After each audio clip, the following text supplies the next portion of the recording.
Mes chers amis, Boker Tov, nous sommes censés étudier le psaume du vendredi et depuis quelques jours nous nous sommes un petit peu écartés de l'explication formelle de ce psaume pour évoquer les différentes problématiques liées aux vêtements au jour du Shabbat, au prétexte qu'effectivement au début de ce psaume il était question de Hachem la vêche, de Hachem qui se vêt. Et nous avons rappelé à cette occasion que un certain nombre de travaux interdits le jour du Shabbat sont en rapport avec la confection des vêtements et j'aimerais aujourd'hui évoquer l'interdiction de oreg. En hébreu, oreg c'est tisser, alors toujours en rapport avec le Shabbat. Donc le jour du Shabbat on ne tisse pas, ariga c'est le tissage. Qu'est-ce que tisser? Eh bien tisser c'est transformer un textile en tissu et pour cela on utilise un métier à tisser. Alors j'aimerais évoquer ce matin un chapitre tiré du livre des juges, Shoftim, qui a pour héros Shimshon et Dalila.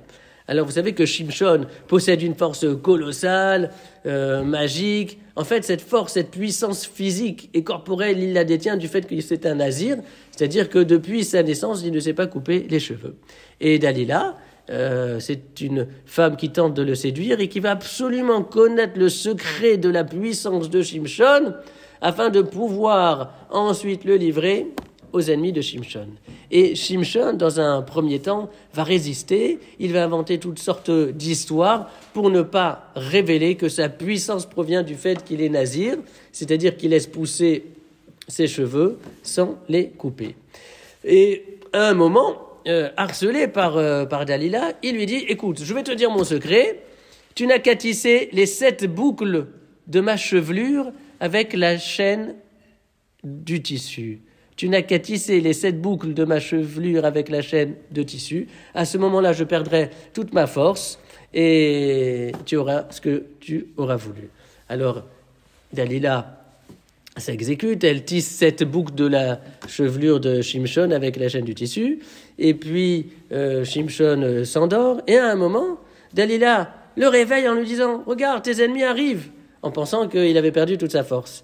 Et donc Shimshon, qui s'était endormi, se réveille, mais il a conservé toute sa force, toute sa puissance, et donc il va régler ses comptes avec ses ennemis venus le faire prisonnier, il va arracher la chaîne du métier à tisser, etc., etc.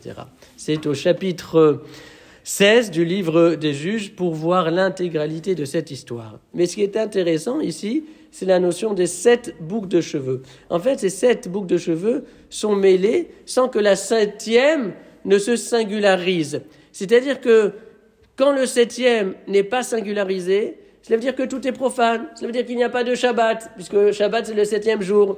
Il n'y a plus de différence structurelle et essentielle entre le temps profane et le jour du Shabbat. Les 7 boucles sont là, elles sont tissées ensemble. Et puis à ce moment-là, Shimshon se réveille. Comme lorsque le Shabbat arrive.